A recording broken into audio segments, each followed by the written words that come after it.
गुरुग्राम अलवर राष्ट्रीय राजमार्ग 248 को 4 मार्गी बनाने की मांग को लेकर मेवात जिले के सैकड़ों लोगों ने बुधवार को जिले की राजधानी कहलाने वाले बड़कली चौक से जिला मुख्यालय नुहू तक तकरीबन 20-22 किलोमीटर की पदयात्रा कर लघु सचिवालय नुहू तक पहुंचकर एडीसी सुबीता डाका के माध्यम से प्रदेश के मुख्यमंत्री एवं केंद्रीय सड़क मंत्री नितिन गडकरी के नाम ज्ञापन भेजकर सड़क को जल्द से जल्द 4 मार्गी बनाने की मांग की।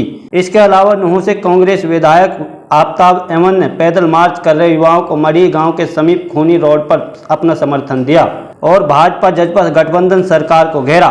इसके अलावा फिरोजपुर झिरका विधायक मामन खान इंजीनियर खूनी रोड चौड़ीकरण को लेकर युवाओं को समर्थन दिया। मेवात जिले के लोग इस मार्ग को जिला मुख्यालय नुहू शहर से राजस्थान की सीमा तक सड़क चौड़ीकरण की मांग को लेकर भीषण गर्मी, धूल भरी आंधी व तपती सड़क की परवाह किए बगैर 20-22 किलोमीटर की पदयात्रा पर निकल गए। कई घंटे की कड़ी मशक्कत के बाद पैरों में छाले हो गए और हलक सूख गया, लेकिन दिन रात हो रहे सड़क हादसों में जान गंवाने वाले परिवारों के दुख दर्द को देखते हुए अपनी बात जिला प्रशासन के माध्यम से सरकार तक पहुंचाने का काम किया। आज के समय में जब 1 किलोमीटर भी ऐसे मौसम में चलना पैदल दुर्भर है, ऐसे हालात में भी दुखी मेवात के लोगों ने 20 किलोमीटर की यात्रा करीब 7 घंटे में पूरी कर ली। आपको बता दें कि राष्ट्रीय राजमार्ग 248 जिले का सबसे बिजी मार्ग है। इस मार्ग पर वाहनों की संख्या अधिक है, लेकिन सड़क उसके हिसाब से उतनी चौड़ी नहीं है। इसी के हिसाब से इस सड़क पर रोजाना तकरीबन 2 लोगों की मौत होती है। मैं मुश्ताक सिंगारिया और आप देख रहे हैं इस वक्त इंडिया तक। चैनल को सब्सक्राइब जरूर कर लें, देखें छोटी बड़ी खबरें सबसे पहले। अगर आपके आसपास कोई समस्या व खबर है तो आप हमें व्हाट्सएप नंबर पर भेज सकते हैं। कहूँगा ये मेवात की एक जीवन रेखा है और जिस तरीके से इसका नामकरण हो गया है 248 ना होके खूनी रोड की तरह नामकरण हो गया, आप समझ सकते हो। हर रोज़ कोई दिन ऐसा नहीं जाता हो कि जिसमें हमारे बेगुनाह, चाहे बुज़ुर्ग हों, चाहे नौजवान हो, चाहे बच्चे हों, यहाँ जो एक्सीडेंट में हादसे में नहीं अपनी जान गंवाते। हमने जब से 2.5 साल से लगातार मैं और मेरे दोनों विधायक साथियों ने हमेशा इस बात की गंभीरता को बहुत सरकार के सामने, विधानसभा में, सड़कों पे, उसमें हमने पूरी तरीके से इसको उठाया है। लेकिन सरकार अपनी कुंभकर्णी नींद में नहीं है। अभी तो इसकी DPR जो है, डिटेल प्रोजेक्ट रिपोर्ट पे ही काम चल रहा है। कभी NHAI के जो है कि उसके सपुर्द है ये रोड, उसका बहाना लेते, कोई स्पष्ट जो है सरकार की नीति नहीं है। ये जो है इस मांग को हमारी को, जैसे आज नौजवान ये उतरे हैं, मैं इनका बहुत बड़ा इनका हौसला मानता हूँ, इनका संघर्ष मानता हूँ कि तपती गर्मी में 41 डिग्री टेम्परेचर में ये 20 किलोमीटर की यात्रा इन्होंने निकाली है। हमने आज उसमें शामिल होकर अपना समर्थन दिया और हम पूर्ण जोर इस सरकार से मांग करते हैं कि या तो आप इसको पूरा कर दीजिए, नहीं तो आज ये नौजवान है, पूरा मेवात इसके लिए संघर्ष करेगा और इस सड़क को बनवाने का काम करेगा, क्योंकि ये हमने जैसे कहा एक खूनी सड़क हो गई है। हम अपने नौजवानों को, अपने बुज़ुर्गों को, अपने आदमियों को और नहीं गुंजाइश कि हम खो सके, इसलिए सरकार तुरंत इस पे 4 लेनिंग का काम शुरू करे। और ये काम रोकने का काम किया इन्होंने पिछले 8 सालों में। मेवात विरोधी एक मानसिकता दर्शाती है, जिसको सरकार पूरा करे। ये हमारा हक है, हम इस हक को लेकर रहेंगे, हमारा अधिकार है, लेकर रहेंगे और संघर्ष में शाना बशाना हम अपने सभी साथियों के साथ हैं और रहेंगे। ये लगभग 28 किलोमीटर का रास्ता है और इसी दिन, आज के दिन ही पिछले वर्ष 2021 को 30 मार्च को भी बड़कली से लेकर नुहू तक पैदल मार्च किया था। ये 248 है, राष्ट्रीय राजमार्ग है।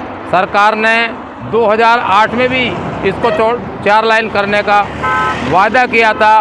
उस वक्त केंद्रीय मंत्री जयपाल रेड्डी जी आए थे और उन्होंने इसे 4 लाइन करने का वादा किया था।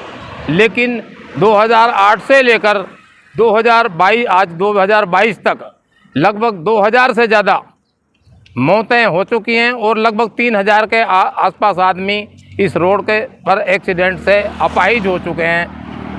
लेकिन सरकार का कोई ध्यान नहीं गया। कई बार सरकार ने ये घोषणा की है कि 297 करोड़ रुपए इसके लिए मंजूर हो गए हैं। एक बार ये हुआ कि 187 करोड़ रुपए मंजूर हो गए, लेकिन सारी बातें कागजी रही और आज तक इस पर काम चालू नहीं हुआ। सरकार सुन नहीं रही है। सड़क से लेकर विधानसभा तक आवाज़ें उठ रही हैं लोग मर रहे हैं, लेकिन सरकार ने उदासीन और उपेक्षा का रवैया अपना रखा है, जिससे दुखी होकर आज फिर यहाँ की जनता ने पैदल मार्च जो है शुरू किया है, जिसमें नौजवान भी हैं, बुजुर्ग भी हैं और महिलाएं भी हैं। देखिए, पिछले वर्ष भी हम लोगों ने पैदल मार्च किया था, लेकिन सरकार का उपेक्षापूर्ण और उदासीन रवैया को देखते हुए मजबूरन हमें ये कदम उठाना पड़ा, क्योंकि पिछले साल से अब तक सैकड़ों मौतें हो चुकी हैं और कई बार इतनी भयानक मौतें हुई हैं कि बच्चे कोई लावारिस हो रहा है, कोई विधवा हो रही है। तो सरकार जो है अभी तक हमारी सुनवाई नहीं कर रही है और हम सरकार से मांग करते हैं केंद्रीय सड़क परिवहन मंत्री नितिन गडकरी जी, क्योंकि उन्होंने जब 2008 में वो अकबर चौक पे वो उद्घाटन किया था उस सड़क के लिए, उसमें भी 4 लेन का जिक्र है, लेकिन सरकार का जो उदासीन रवैया है उसकी उपेक्षा का हम शिकार हो रहे हैं। सरकार को जल्द से जल्द जो है इस पर कार्रवाई करनी। जनाब, हम सब लोगों को ये खूनी रोड जो 248A NH है, नेशनल हाईवे है, इसको 4 लेन करवाने के लिए हम लोग सालों से संघर्ष कर रहे हैं। संघर्ष भी इसलिए है कि इस रोड पर पिछले 3 साल में 1800 से ज़्यादा लोगों की मौत हो चुकी है और 3000 से ज़्यादा लोग अपाहिज हो चुके हैं।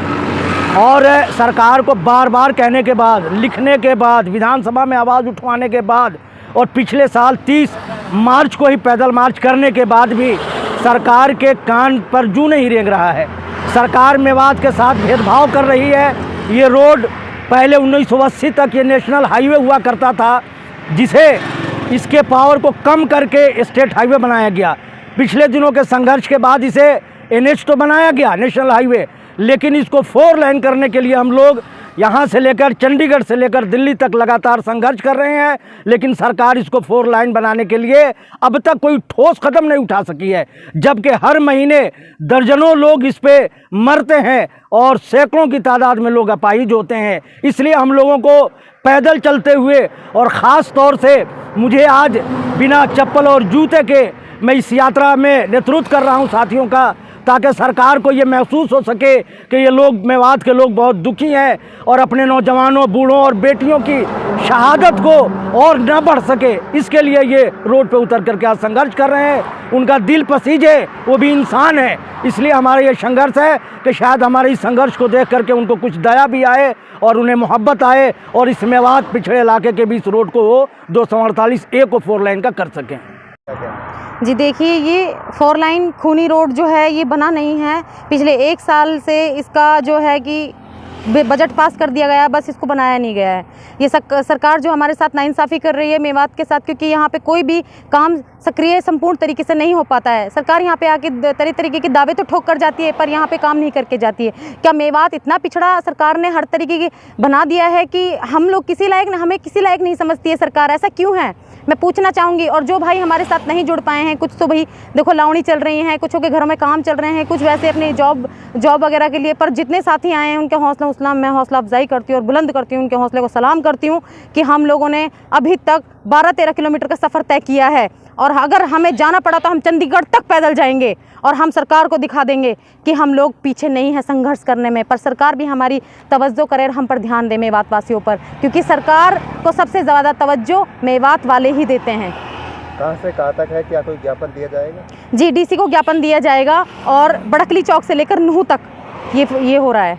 कितनी गर्मी पड़ रही है, कैसे हालात?